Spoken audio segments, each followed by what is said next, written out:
నమస్కారం. S M news channel స్వాగతం. వార్తలు చదువుతున్న భూపతి ధర్మారావు. నేటి వార్తల్లోని ముఖ్యాంశాలు. ఈ నెల 21న సీఎం జన్మదినం సందర్భంగా రక్తదాన శిబిరం. సమస్యలు పరిష్కరించడంలో ప్రభుత్వం చిత్తశుద్ధి చూపడం లేదు.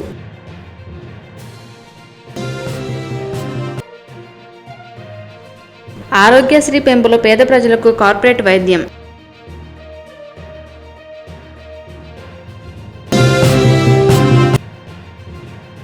కుప్పలు వేసిన రైతులకు నష్టపరిహారం జాబితాలో చేర్చాలి.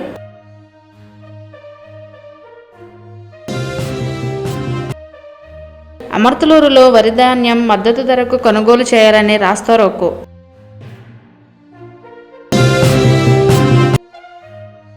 వైభవంగా మోపుదేవి స్వామివారి కళ్యాణ మహోత్సవం.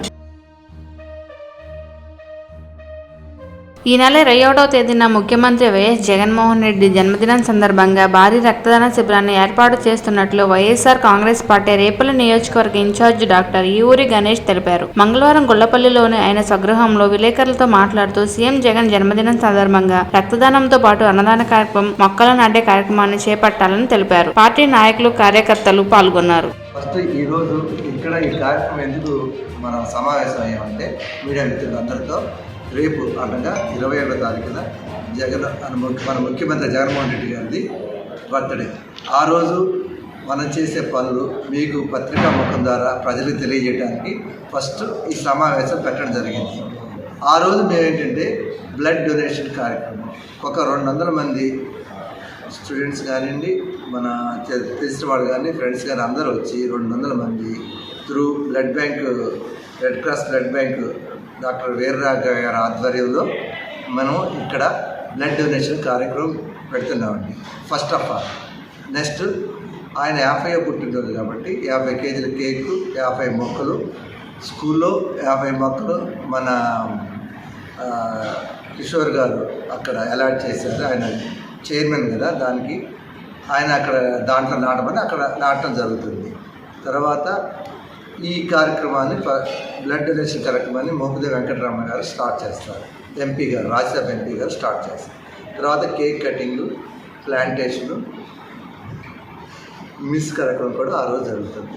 అది మనం నెక్స్ట్ ఏంటంటే నాకు గత 15 అంగన్వాడీల సమస్యలు పరిష్కరించడానికి ప్రభుత్వం చిత్తశుద్ధి చూపడం లేదని సిఐటియుసియు నాయకులు బాపట్ల జిల్లా అధ్యక్షులు మణిలాల్ అన్నారు. ప్రభుత్వం వైఖరి నిరసనగా సోమవారం ఆర్డీఓ కార్యాలయం వద్ద రేపల్లె వేమూరు నియోజకవర్గంకు చెందిన అంగన్వాడీ కార్యకర్తలు బైఠాయించి నిరసన తెలిపారు. అంగన్వాడీ వర్కర్స్ హెల్పర్ సీనియర్ జిల్లా ప్రధాన కార్యదర్శి రేఖ ఎలిజబెత్ మాట్లాడుతూ సమస్యలు పరిష్కరించకపోతే జగనన్న ఇంటికి పంపిస్తామని తెలిపారు. అంగన్వాడీల సమస్యలు పరిష్కరించడానికి చిత్తశుద్ధి చూపటం లేదు. అందుకని ఈరోజు రెవెన్యూ డివిజన్ కార్యాలయాలు అంటే సబ్ కలెక్టర్ కార్యాలయాలు, ప్రభుత్వ యంత్రాంగంలో కలెక్టర్ గారి కార్యాలయం తర్వాత ఉండే కార్యాలయాలు, ఈ కార్యాలయాల దగ్గర ఈరోజు ధర్నాలు నిర్వహించి ప్రదర్శన చేయాలని చెప్పేసి AP anganwadi workers helper CIT ఇచ్చిన పిలుపులో భాగంగా రేపల్లె రెవెన్యూ డివిజన్ కార్యాలయం దగ్గర ఈ 9 మండలాలు రేపల్లె, వేమూరు నియోజకవర్గాలు ఏవైతే ఉన్నాయో ఈ 9 మండలాలు ఇక్కడ కూర్చుని బైఠాయించి ఆందోళన నిర్వహించడం జరుగుతోంది. ఈరోజు అంగన్వాడీలు 7 రోజుల నుంచి రోడ్ల మీద ఉన్నారు, 1,00,000 మంది కార్మికులు. కానీ ప్రభుత్వం చిత్తశుద్ధి ఎక్కడా చూపించట్లేదు. పైపెచ్చు వాళ్ళని బెదిరిస్తూ తలుపులు పగలగొట్టేటువంటి కార్యక్రమాన్ని వేగవంతం చేస్తున్నారు. ఐకేపీ వాళ్ళకి లేదు, విద్యారంగంలో ఉండే ఉపాధ్యాయుల్ని బలవంతంగా ఈ సేవలు నిర్వర్తించాలని చెప్పేసి హెచ్చరిస్తూ ఉన్నారు. ఈ చర్యలన్నింటి మేము ఖండిస్తున్నాం. ఇప్పుడు రెవెన్యూ డివిజన్ కార్యాలయంలో కూడా మేము లెటర్ ఇచ్చాం. ఇప్పటిదాకా అంగన్వాడీలు అందరూ సహనతో చూసాం. నిన్నటి నుంచి రాష్ట్రంలో లబ్ధిదారులు, వివిధ రాజకీయ పార్టీలు అంగన్వాడీలు తిరగబడి మా కేంద్రాలను పగలగొట్టదని చెప్పి చెప్తా ఉన్నారు. అయినా ప్రభుత్వం వెనక్కి తగ్గకపోతే ఖచ్చితంగా ఈ ప్రభుత్వాన్ని కొనుపాడని చెప్పేసి దానికోసం అంగన్వాడీ ఇష్టపడుతున్నారు. అందుకని ఈరోజు హెచ్చరిక జారీ చేస్తూ ఇక రేపటి నుంచి అంగన్వాడీ కేంద్రాల జోలికి రాష్ట్ర ప్రభుత్వం వస్తే మేము అడ్డుకుంటామని చెప్పేసి తెలియజేయడం కోసం ఈ కార్యక్రమం తీసుకోవడం జరిగింది. అంగన్వాడీలు అడిగే న్యాయమైన కోరికలు, పనిచేసిన దానికి జీతం ఇవ్వండి, కనీస వేతనం ఇవ్వండి అని చెప్పి జీతం అడుగుతున్నారు. 30 ఏళ్ళు 40 ఏళ్ళు పనిచేస్తే రిటైర్మెంట్ బెనిఫిట్ ఇవ్వమని అడుగుతున్నారు. సంక్షేమ పథకాలు మేము పేద ప్రజల సంక్షేమ పథకాలు అమలు చేయమంటారు. వీటిని చేయలేకుండా ప్రభుత్వం నిర్బంధాలను ప్రవేశపెడతా ఉంది. ఈ చర్యలను ఖండిస్తా ఉన్నాం. ఏపీ అంగన్వాడీ సిఐటిగా మన వాళ్ళందరూ ఈ ధర్నాన్ని కొనసాగిస్తూ పట్టణంలో ప్రదర్శన కూడా నిర్వహిస్తాం. పేద ప్రజలకు కార్పొరేట్ స్థాయి వైద్యాన్ని అందించాలని ఉద్దేశంతో ముఖ్యమంత్రి వైఎస్ జగన్మోహన్ రెడ్డి ఆరోగ్యశ్రీ పథకం పరిధిని 5 లక్షల నుండి 25 లక్షలకు పెంచారని మాజీ ఎంపీపీ చెన్ను కోటేశ్వరరావు అన్నారు. చెరుకుపల్లి మండలం గొల్లపల్లిలో సోమవారం జరిగిన ఆరోగ్యశ్రీ పథకంపై సీఎం జగన్ మీడియాతో కాన్ఫరెన్స్ తో పాల్గొన్నారు. కార్యక్రమంలో డిఎల్వీఓ శంకర్రావు, పంచాయతీ కార్యదర్శి విజయబాబు, ఆరోగ్యశ్రీ సిబ్బంది పాల్గొన్నారు. ఇటీవల సంబంధించిన మిచాంగ్ తుఫాన్ కారణంగా కురిసిన భారీ వర్షాల వల్ల వరి పంట నష్టం జరిగిన కార్యక్రమంలో అధికారుల సూచనల మేరకు తడిపొడి పంటల్లో కుప్పలు వేసి రైతులకు కూడా నష్టపరిహారం జాబితాలో నమోదు చేయాలని మండల గ్రామాల్లోని రైతులు ఏఓకి వినతి పత్రం సోమవారం అందజేశారు. ఈ సందర్భంగా రత్నప్రసాద్ మాట్లాడుతూ కుప్పలు వేసిన రైతుల వద్ద ప్రభుత్వం గట్టిబాదుడు ధరకు రంగుమారిన ధాన్యం కొనుగోలు చేయాలని డిమాండ్ చేశారు.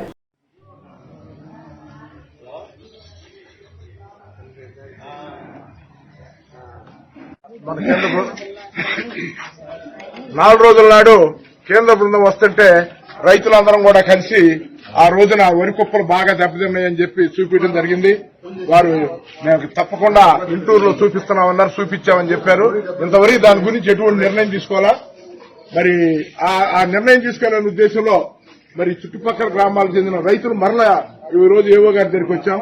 మరి వాస్తవంగా అయితే ఈ రోజుతో లాస్ట్, అందుకని చివరగా మరి ఏవో గారితో మాట్లాడి ఏవో గారు ఆర్డీఓ గారితో కలెక్టర్ గారితో మాట్లాడుతున్నారు. మనం వాస్తవం కొద్ది వరకైనా ధాన్యాన్ని ఇప్పుడు కుప్పలు ఉన్న వారందరికీ కూడా మరి ఎంత విస్తీర్ణం ఉందో రాసుకుని ఆ కుప్పల్లో వచ్చిన ఒడ్డుని మరి గిట్టుబాటు ధరకి అంటే ప్రభుత్వం కొనే ధరకి కొనే విధంగా చేయమని చెప్పి, ఎందుకంటే వాస్తవంగా అవన్నీ కూడా దెబ్బతిన్నాయి. ఆ దెబ్బతిన్న వాళ్ళందరినీ కూడా ప్రభుత్వం రేటు కొనమని చెప్పి రిక్వెస్ట్ చేశాం. అదంతా ఇవాళ మాట్లాడుతున్నారు. ఇవాళ మధ్యాహ్నం లోపు గానీ రంగుమారిన వరి కుప్పల్లో ధాన్యం ప్రభుత్వం ప్రకటించిన మద్దతు ధరకు కొనుగోలు చేయాలని పార్టీ తీరంగా మండల కేంద్రం అమృతలూరులో మాజీ ఎంపీపీ మైనేని రత్నప్రసాద్ ఆధ్వర్యంలో మంగళవారం రాస్తారోకో నిర్వహించారు. ఈ సందర్భంగా ఎలవరో రోడ్డు సెంటర్లో రైతులు వరి కుప్పల్లోని మోపులను తీసుకొచ్చి ప్రదర్శనగా ఏర్పాటు చేసి ప్రభుత్వం అధికారుల నిక్షేపం ధోరణిని నశించారు. మరుసటి బారిన ధాన్యాలను ప్రభుత్వం కొనుగోలు చేయాలని తెలిపారు. ప్రభుత్వ రేటుకే వరి కుప్పల్లో ధాన్యాన్ని ప్రభుత్వం వెంటనే చర్య తీసుకోవాలి. ప్రభుత్వ అధికారులు వెంటనే స్పందించాలి. ప్రభుత్వ అధికారులు స్పందించాలి. ప్రభుత్వ అధికారులు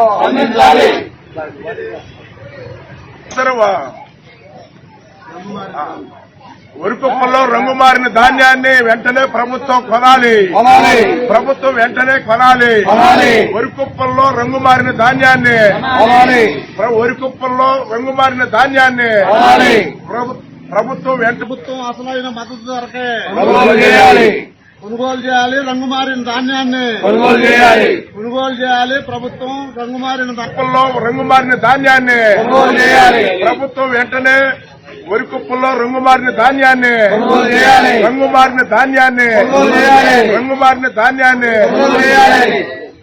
నిర్లక్ష్య వైఖరి నశించాలి. అధికారులు నిర్లక్ష్య వైఖరి. వారం కిందట ఇచ్చిన మెమోరాండం పట్టించుకొని అధికారులు వైఖరి.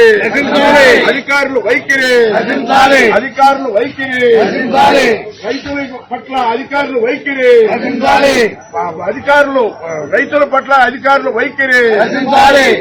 రైతుల పట్ల అధికారులు వైఖరి. ఈ రోజు మరి వరి కుప్పల్లో ధాన్యం అంతా కూడా దెబ్బతిందని గత వారం రోజుల నుండి కూడా మరి ప్రభుత్వ అధికారులకి గోవాల్లో మరి కేంద్ర బృందం వస్తుందంటే ఇవ్వడం జరిగింది. 13వ తారీఖు మోపుదేప గ్రామంలో శ్రీ వల్లి దేవసేన సమేత శ్రీ సుబ్రహ్మణ్యేశ్వర స్వామివారి దివ్య కళ్యాణ మహోత్సవం సోమవారం అత్యంత వైభవంగా నిర్వహించారు. స్వామివారి కళ్యాణంలో పాల్గొనేందుకు సుమారు 250 జంటలు పాల్గొనగా ఆంధ్రప్రదేశ్ రాష్ట్ర దేవాలయ ధర్మాధికార శాఖ మంత్రి వర్యులు కొట్టు సత్యనారాయణ దంపతులు, స్థానిక శాసనసభ్యులు సింహాద్రి రమేష్ బాబు స్వామివారికి పట్టు వస్త్రాలు సమర్పించారు. నేటి వార్తలు ఇంతటితో సమాప్తం.